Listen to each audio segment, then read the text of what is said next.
How's it going? This is Aaron Price, CEO of TechNet New Jersey. Good to be back with you today.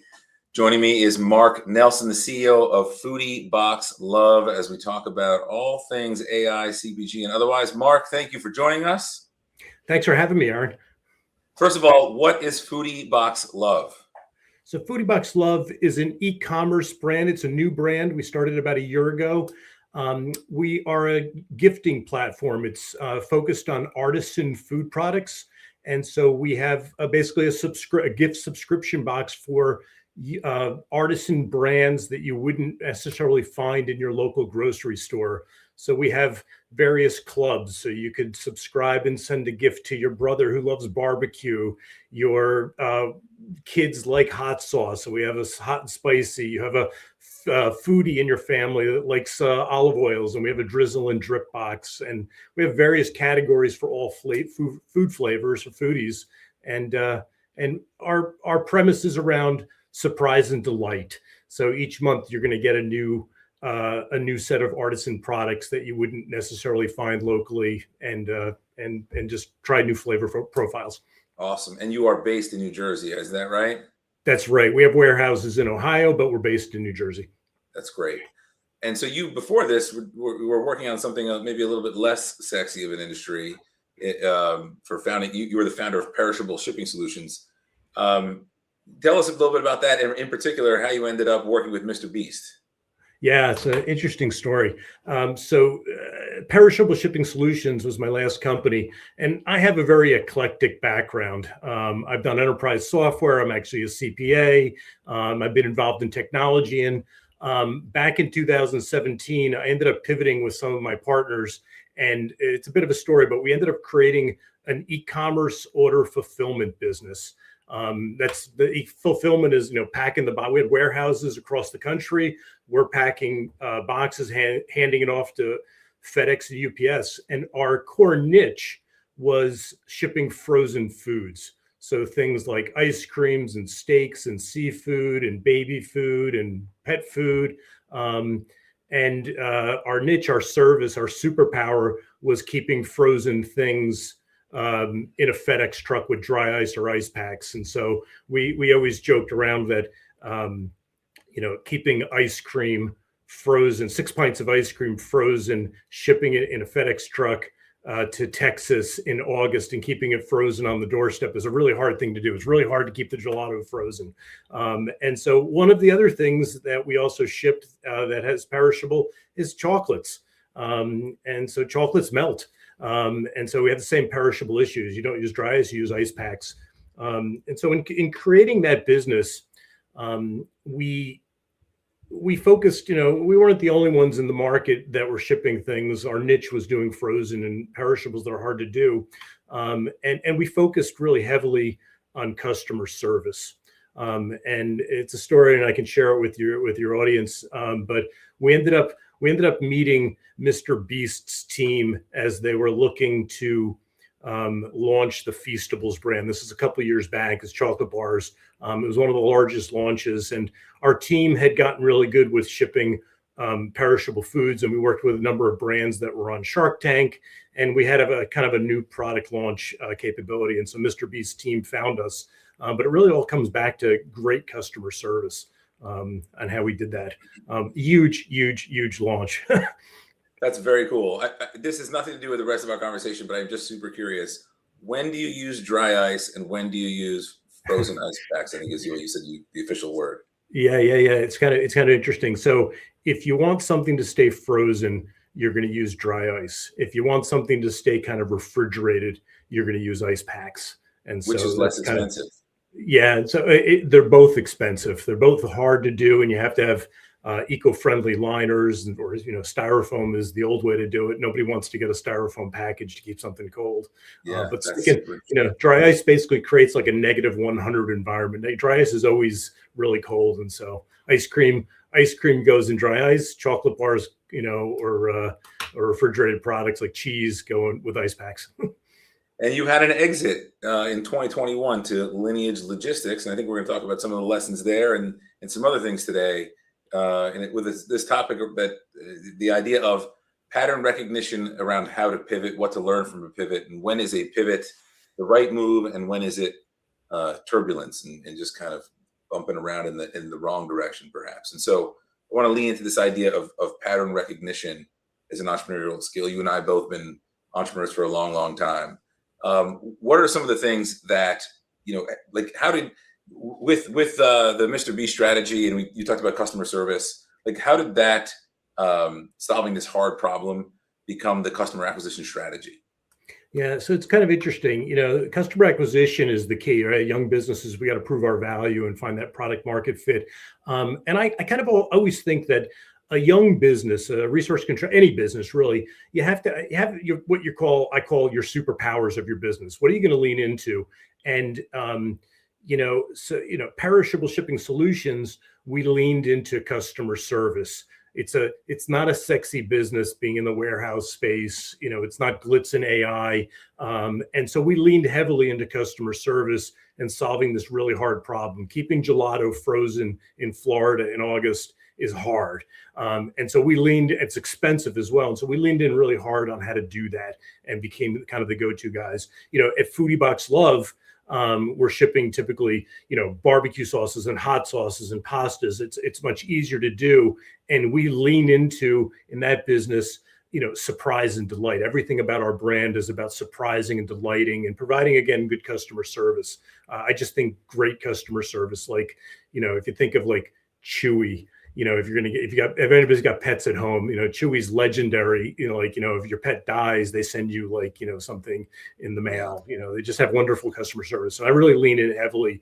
But what are some of the things that you guys do to really stand out? When people, I think there are a lot of brands, especially startups, think, oh yeah, we want to be or are really good at this, but perhaps they're not going as above and beyond as they might. So what are some like at Foodie Box Love, we, in every one of our packages, we put in samples. So, if our brand promises, 2 barbecue sauces and a spice rub, we're also going to add in some samples, some free samples. It might be a chocolate bar. It might be a little olive oil packet. It might be something else. And so when you open up your package, you're getting what you're expecting. And then again, this surprise and delight, maybe you're going to try something new that's not there. And what we actually provide, the service we're actually providing for the brands that we ship, is actually a marketing play for them. And so getting in our boxes opens up new audiences. It's kind of like when you go to Costco and you're sampling new foods, each month.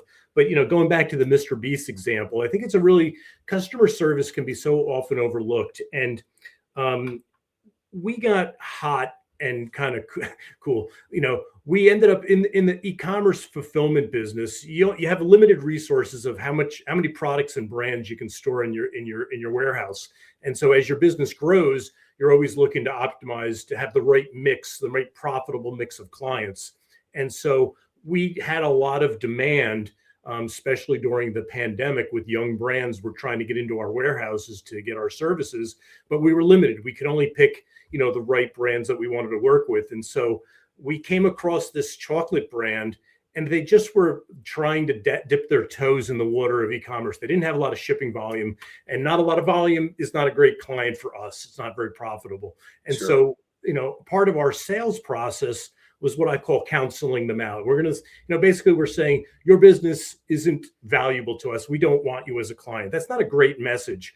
But, we trained our sales teams to deliver that message really nice, because you never know where someone's going to go. They might go somewhere else and get hot, and we want them back next year, or something may change.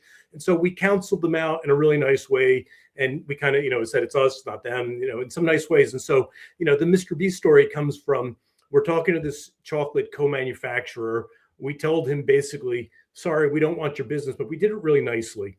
And we counseled him out. 4 months later, he's talking, this co-manufacturer that we said no to is talking to the Mr. Beast team. They're looking for someone to make their chocolate. And they're going to do a huge e-commerce launch. And it turned out that this gentleman that we said no to kind of referred us in. And so we did it in a nice way. It could have been a different way. It could have gone a different way to say, hey, we don't want your business. He doesn't want to talk to us again. We did it in a nice, gentlemanly way, and ethically way.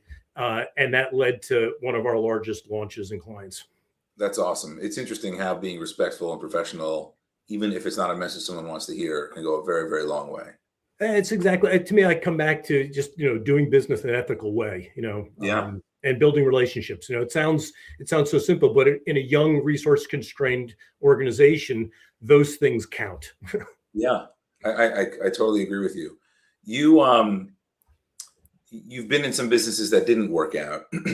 And so and an experience I can very much relate to. In my case, sometimes kind of spinning my wheels too long before I think I was totally honest with myself about the traction I was, and in those cases wasn't making.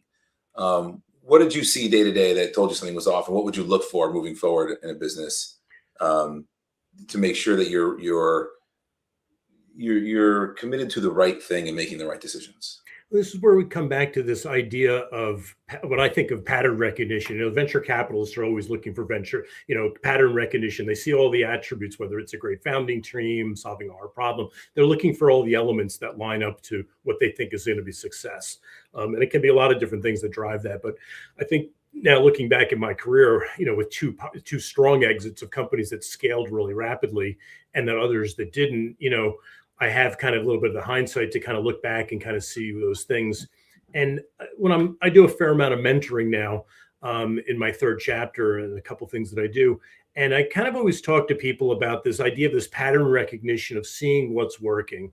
And so, it can be sexy to see sales growth or, identifying product market fit. This is kind of an elusive thing, especially at a young stage. But whether it's there's a lot of things that can be helping scale the organization, whether it's sales, it could be hiring great talent, it could be finding good partners that are actually going to bring value, it could be messaging, your superpower, the messaging that you're putting forth is coming back. So whether you're working with a pilot or a couple of early stage clients, you're hearing echoing back that they're valuing the product and the things that you're thinking about.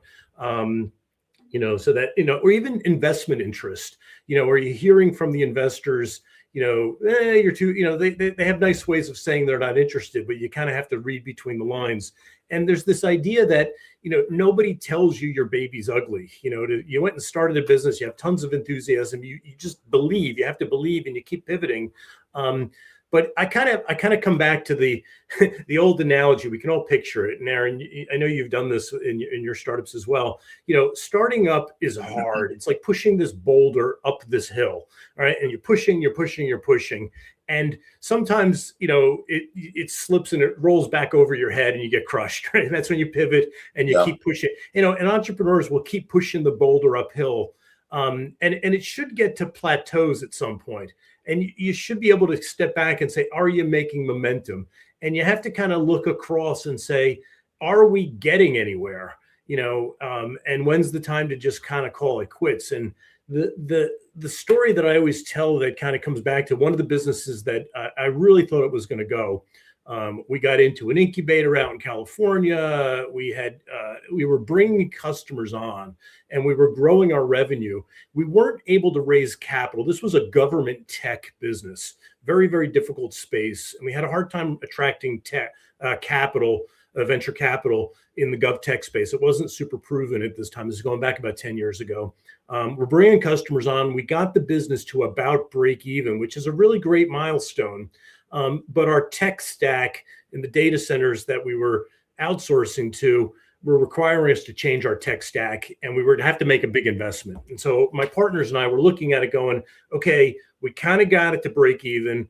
We couldn't raise capital, but we had customers that were paying us, and it was government business. So it was looking kind of nice. But the reality that ended up having us shut it down was when we looked, this is a technology company, a SaaS play. And as we look at cloud-based system, as we looked at our customer usage, the clients were paying, they were telling us they wanted to use it, but they weren't using the software. The usage statistics were horrendous. And it wasn't just a couple, it was like all of them. And so we kind of looked at having to make this investment on our own. And we just said, you know what? This ain't going anywhere. No one's really, they were saying they wanted the value, but they weren't getting the value. Yeah. Did you decide to shut it down? We ended up shutting it down. It was painful. We ran it for about 2.5 years, and had really made a lot of traction, but we shut it down. We looked forward and said, where are we going to be in 3 or 4 years? And we didn't see the path to this, this hockey stick growth that, as I look at the other businesses that I was able to exit in, they have the growth and all the other things are kind of coming together. Again, the boulder kind of keeps rolling over on you, but the question is, are you making progress? So on that specific issue, we deal with this a lot with Better Future Labs and how we build businesses. And this issue of the customer discovery process is very positive. And then when they actually get access to the product, they're not using it at the level of which we may have been expecting. And I think that's a really interesting challenge point, because you're hearing customers say, yes, I have this pain, but their usage dictates they've got someone, they feel differently and they weren't being honest, or your solution might not be the right thing, or perhaps just what they have is good enough and it's too hard to switch habits. And I think that's one of the hardest things to navigate around. How do you think about when you deal with something just like you just talked about? In that case, you shut it down. There's entrepreneurs who say, well, we should move in this direction, or we can have 10 more customer discovery conversations and we can change the product to X, Y, Z. How do you think about that specific, that path or that challenge point? Yeah, I mean, look, I use the words resource constrained organizations. We could be talking to the largest, we could be to Verizon. Verizon they still have limits. They have budgets. Even Lineage that purchased us, they were still, they had billions in revenue, but they still have limits. But it becomes more amplified, when you're dealing with a young organization that's, capital challenged. And so it's kind of, at some point, in the case of Revelstone, my gov tech business, there were I had two partners and we were doing the funding. We couldn't bring outside capital on. We think we were getting close, but it wasn't there yet. And so this next investment after 2.5 years, we were going to have to put the money in. And then we were really looking at going, is it coming back? And when we looked in the mirror hard, we just were like, this just doesn't feel right. And so at some point, something, it's like, can you attract the talent? Can you get the right customers? If they're not using it, you have to nobody tells you your baby is ugly. And True. My consulting company where I help other organizations, we call it pivot fuel. We're all about the pivot.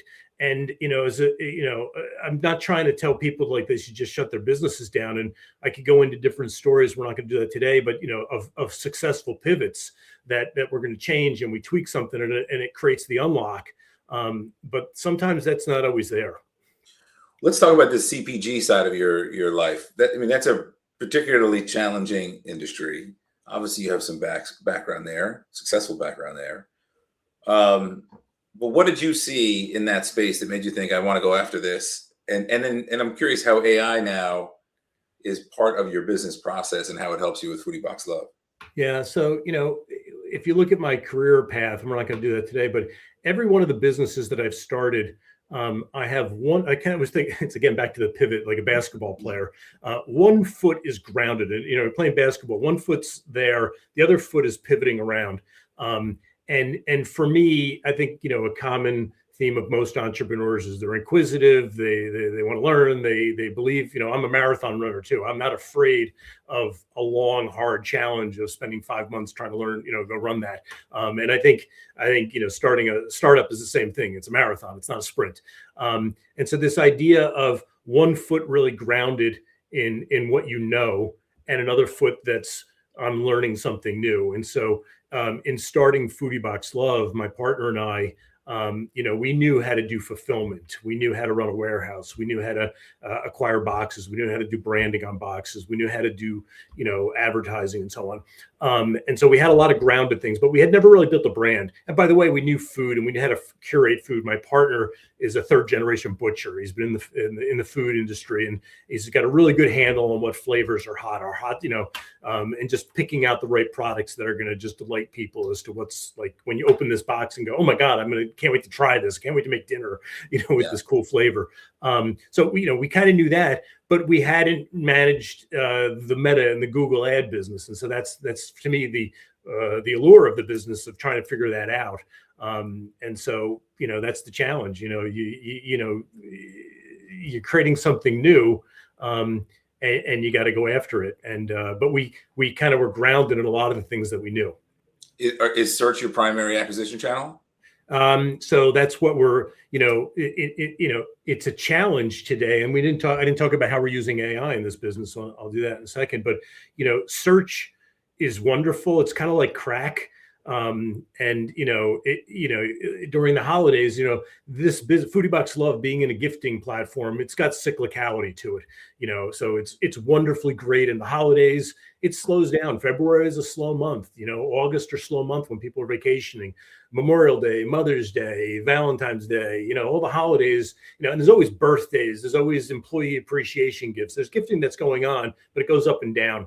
And so we've been leaning heavily into AI. And so again, as a resource constrained company, to me, this has been the fun part of saying, how can I use AI? So whether it's writing my website content, we do a lot of driving our SEO. We're doing recipes. We do what's called the What's in the Box blog. And so when you open up and you're going to get, 2 pastas and 2 sauces from these brands you've never heard of, we're telling the stories of these brands and how you might want to use this in a different way to make Thursday night dinner for your family or kids a little better and more interesting. So a lot of SEO driving from there. And so we're using AI to drive and create all that. Our imagery, the platform, I can just see over the last even 10 months.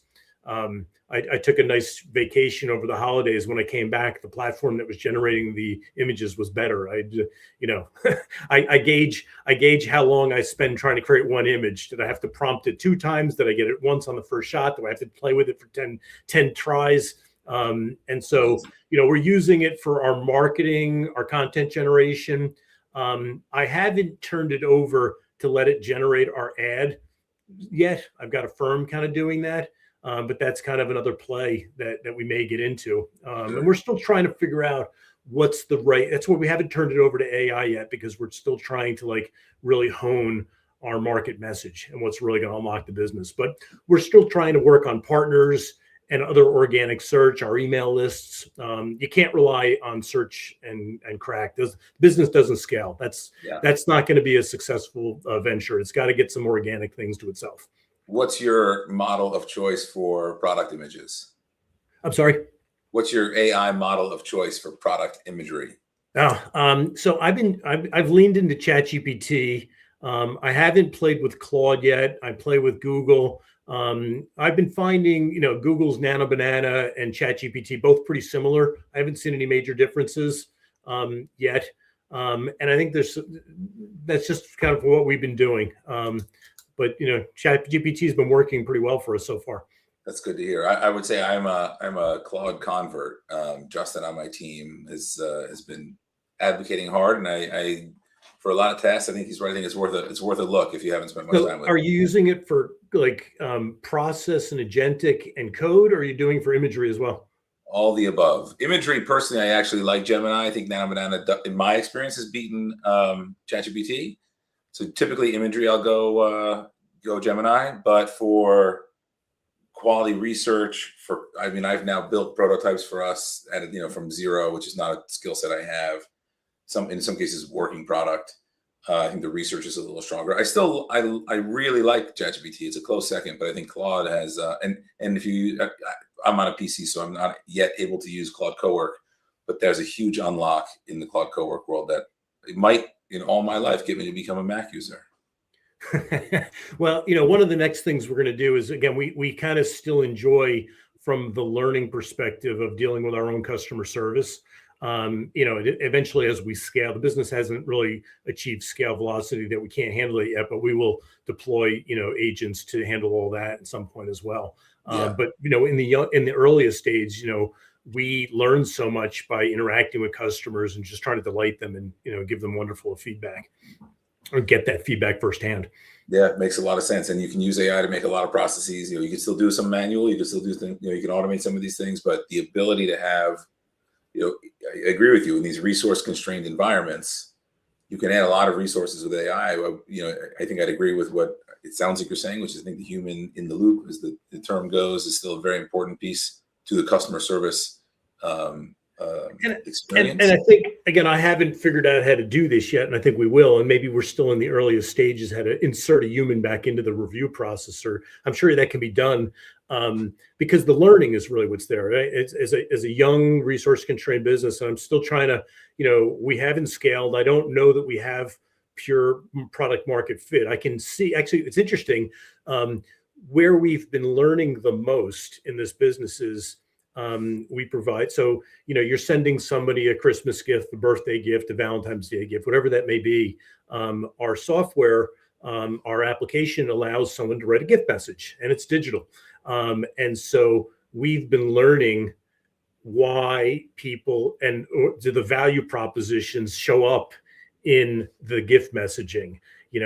Aaron, I sent you a thank you gift, and I know you're a hot sauce lover, and I know you're going to love this, right? So it's like, Yeah. am I, thank you for, doing this project for me on this client, and I'm hearing what's going on from a corporate gift.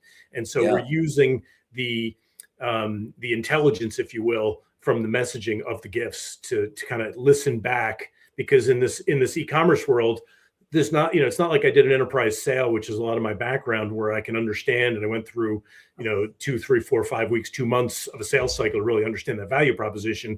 E-commerce, it just happens. I'm out of the loop.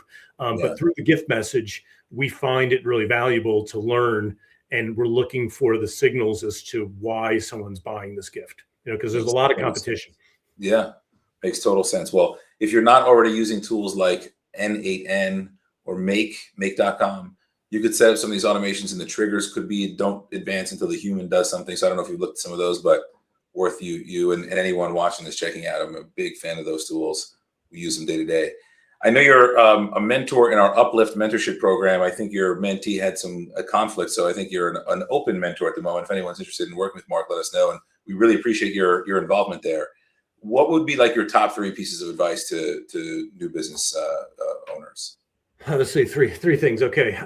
Number one that always comes out is, I'm a CPA. I spent the first chapter of my career, in public accounting and enterprise software. And I'm kind of amazed at a lot of young, do they know their numbers? Do they have a good budget? Do they have a good understanding of what their sales, what's going to happen? And so to me, I'm all about financial planning, budgeting, and making sure that they're realistic and being realistic about it. It's great to have, the hockey stick growth that you may want to show your investors, but I'm always about come back to, what's realistic and what's going on, and are we being realistic with what's going on? I think that's number one. Number two, I think, is thinking about the right strategy and play. But people, I don't want to use the word ADD, but there are a lot of entrepreneurs I come across. They couldn't work for somebody, and they've always dreamed about starting their own business, and they're all over the place. They're running around, they're doing too many things, and they may have a yearly plan, but I like to see people break things down quarterly. I'm a big fan of, what am I doing this quarter? What am I going to do next quarter? And laying out the year and saying, I'm going to get this done this quarter. And when other things come up, and they do, you got to have the diligence to say, I'm focused on this quarter. I'm going to put that other project into the next quarter. And just, there's no hard, fast rules, but I love to see people kind of plan their work and what they're building towards. And maybe the third, as I would come back to what we talked about here, is these milestones and looking for the pattern recognition. Is, are we getting successful here? Are we getting to that? I'm using product market fit, but that can be done in a lot of different ways. If I needed to hire someone, did I get a great person? Are people interested? Or am I getting crap? All those other ways to try to validate, is the business worth investing in?